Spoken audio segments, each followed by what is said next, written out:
If you're a foreign trained dentist who's applying to CAAPID cycle and not getting invites or got rejection from Alabama, Colorado, or it didn't work out and you're sad, well, here's the good news. This video is exactly for you. I want you to watch it and hopefully you might find something helpful in this video that's going to help you work harder and get to the place where you want to get in life.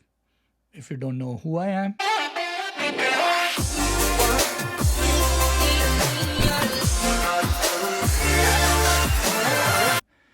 my name is Adriel William. I'm a CAAPID coach. I've been doing this for 5 years. I'm one of you guys. I came as a foreign trained dentist from Pakistan, came as a master's student, suffered as a F1 student early on, and then I applied to dental schools after 4 years and got accepted to four. And since then, I've been working as a GP since 2022 in Ohio. But I also do this CAAPID coaching, which I truly like and enjoy. And hopefully, this video is for you. And now you might be one of those people who got invite and then did not pass their interview, or maybe you're somebody who did not got an invite at all, or maybe you've been suffering in one way or another from the past year, or you're a reapplicant or a new applicant and you're getting rejections. And right now you need to understand this is a CAAPID mid-cycle. So it started off in March. Few schools send their invites. NYU is sending, Columbia, Colorado did its previous cycle invites too, and now things are starting up, and now this is a pause phase. And in the next month you're going to see a lot of schools sending invite: UCLA, USC, all the LLU, Loma Linda, all lot of schools are going to be sending invites. And what I would suggest at this point, first of all, if you're not getting invites or you're getting invites and not getting accepted, couple of things I'll say. First of all, I can tell you maybe you need to work on your TOEFL, maybe you can work on your interview skills, maybe the bench exam, maybe you need to work on your personal statement, and all of these different things I can tell you. But before I do that, I want to talk to your subconscious brain. Now, you might think, what am I saying? You need to understand the part where you say, I want this, or I want a certain thing, I want to become a DDS, I want to wake up and I want to go and grab a cup of tea. That's your conscious brain.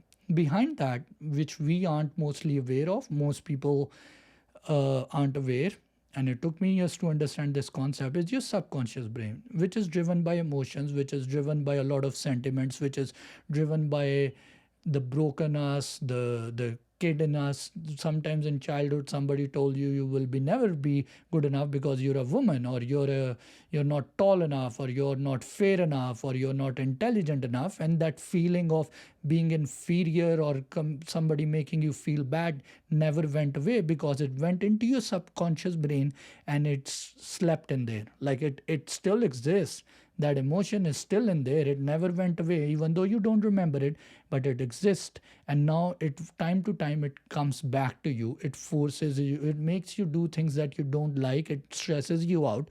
And most of the time when I ask people, including myself, I ask this question: why the hell do you want to go through this DDS, go through so much loan, and go through this trouble, and be in a profession which is very taxing in US? Why do you want to do all of this? And most people say, well, I just want to do it. But there are reasons behind it. There are certain reasons. We are coming from countries where it's a strong social stigma. You have to become a doctor. If you were once a doctor, now you have to re-become a doctor. And these kind of psychological stresses are there. People have their in-laws, their families, their friends who crack joke at them for not becoming a doctor again. And some people do want to do it for money, social status, whatever it is.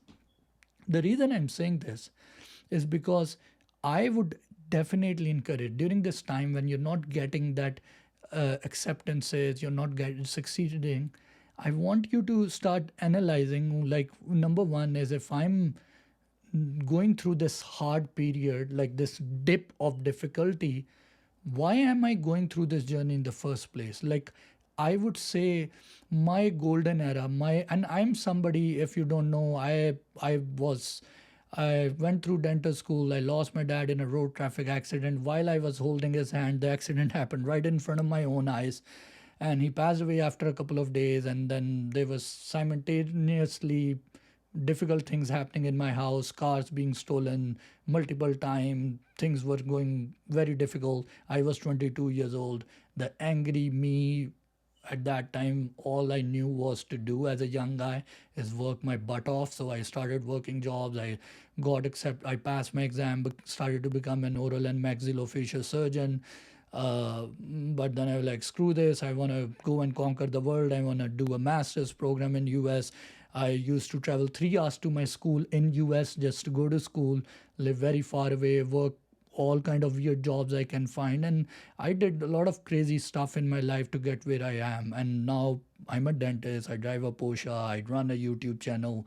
I do dentistry, the kind of things I want to do. I work a couple of days a week, and I feel happy about life. But it came through a journey, and one of the things in that journey was that I went through a lot of freaking failures. And I think one of the biggest failure is losing a loved one, losing somebody in your life that you can never be with again, and feeling that empty, hollow space. I think that's one of the worst thing. And you can earn your money back, you can buy your degrees, you can get education, but you can never raise a dead person. I've tried it and it doesn't happen. Trust me. And these are very, very dark holes inside your psyche that lives with you, that makes you feel sad about life. They create stress in your life, and you age like hell, and eventually you get disease. And I'm saying all of these things because I want you to make you understand, if you're going through some difficult phase, if you feel stressed out, I want you to talk to yourself, talk to your inner child, talk to your own subconscious, write down the thoughts. Why do I want to go through this difficult phase? Because one thing that helped me was that I promised myself, if I am able to survive this, and it was a really difficult phase for me, if I would be able to survive this, one thing I'm going to do is try to attempt something in my life that will not only help me but also help the people around me. And every year there are more than about 700-800 people who text me, we got accepted, thank you to your help, we are becoming a dentist.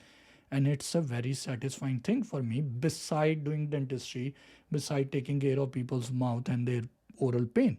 So it's a very satisfying thing for me.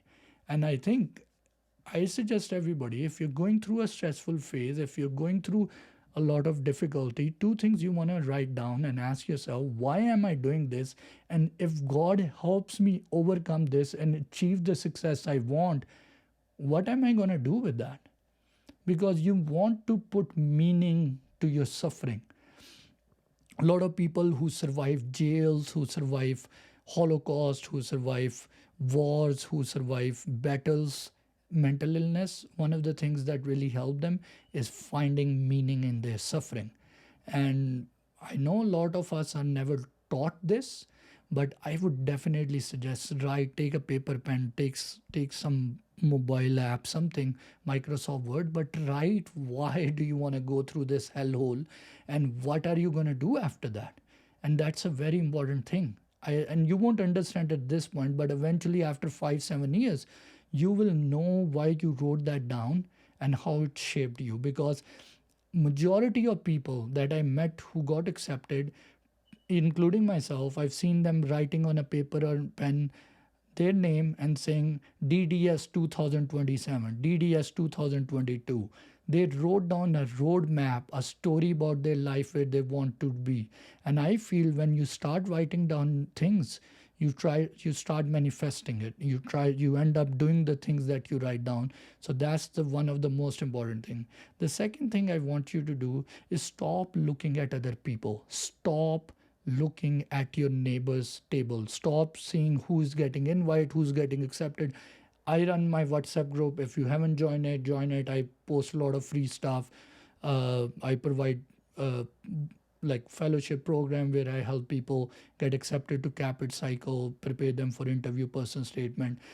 And in the WhatsApp group, one of the things I keep telling people, stop caring about other people's successes or invites. Focus on your daily task. Find out, take some time, meditate, do exercise, listen to music, and figure out where is the weakness in your application.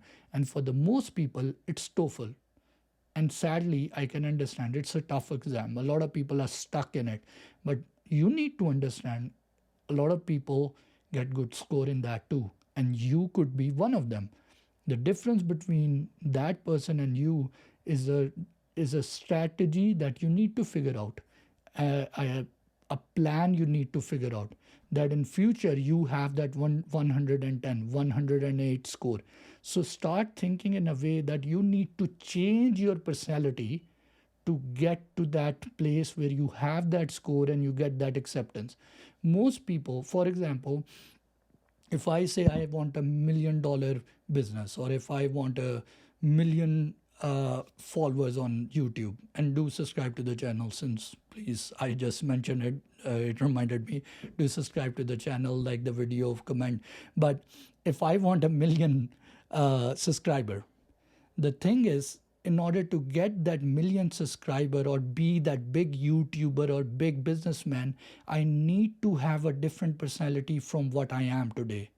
And I so what I've learned over time, reading psychology, reading successful people, they don't look at what they want, they start looking at what they need to change in their own personality to become that successful person. So if you're going through hell, this is your golden time. Trust me, nothing, human soul craves for struggle. Trust me. We, in the Abrahamic religion, Adam and Eve used to live in a Garden of Eden where they had everything, but they committed a sin and created struggle in the human life. And I personally, what I've learned from reading psychology, philosophy, that humans don't want success, they want struggle. They enjoy struggle to a certain level. Obviously, you don't want a struggle to where your health is deteriorating, but you want to have fun in your life. You want some challenge and achievement, and you're going through one of them right now. So enjoy it, embrace it. Do not stress yourself out to the point where you're not sleeping. You want to tell yourself that by the end of the day, the people who get accepted and me are the same people. The only thing is, I need to change or upgrade my personality to a certain level, and eventually I'm going to be sitting in that dental school, and eventually I'm going to be running a private practice or working somewhere or become a specialist and making $1 million if you want to. You can do whatever you want to, as long as you're willing to put the hard work and change your personality. And that's something I tell myself every day too. And the reason I wanted to make this video is that a lot of people, they get stressed out, and then their dark side, like it's called shadow. Carl Jung's psychology teaches every human being has a shadow. And what happens when we are hungry or angry or we are stressed out, we start to do things that we are ashamed of. We start to scream at people, we are act desperate, we act weird things that usually we don't do. And that's actually called the shadow. And I teach people, and I've done it myself to somewhat extent, is that you need to understand your own shadow, and you have to incorporate and control it rather than it controlling you. Because I see a lot of people in this CAAPID process who are not getting success, and then their shadow is kicking in, they are acting desperate, they are being envious, and they are being negative. You can just see it. And I feel bad because I know they are not bad people. It's just those stressors are kicking out. And I wish I could coach them, but I can't coach everybody. I have my own fellowship people that I need to take care of. Those are my students, those are my main kids. But when I see this kind of behavior, I just want to tell them, like, take some breath. Like, the more desperate you act, the farther away the opportunities run from you. Ask a single man about it. He will tell you the more desperate he acts, the more farther away opportunities run from them. That's how life works for anybody in anywhere, whether it's dentistry, business, capital. So what you want to do is relax, first of all, calm down, and you need to be grateful for whatever opportunities you have. Then you need to figure out, in order to get where I want to get, what things I need to improve and work upon, and then start working upon it. So those are some of the things that should help you to analyze where you need help and where you need to improve. Now, when it comes to practical stuff, you can reach out to me if you're interested in a fellowship program where I help you from the start, writing resume, SOP, finding schools, writing letter of recommendation, preparing for interview, and I help you till you get accepted to dental school. But there are certain requirements where you need to have good TOEFL, and our mind should match if we're going to work in this. But if you need just help with the person statement or interviews or stuff, you can also reach out to me. I will try my best if I can help you. But meanwhile, I'm doing a free session on interview prep on my Instagram. If you're not following me, follow me there on May 18th, Sunday, 2 p.m. EST time. I'm doing a free session. You can ask me questions. Join my WhatsApp group. I'm going to share a link in the description. Except for that, I hope this video helps you. Keep me in your prayers, and hopefully I'll see you in a more meaningful video. Thank you.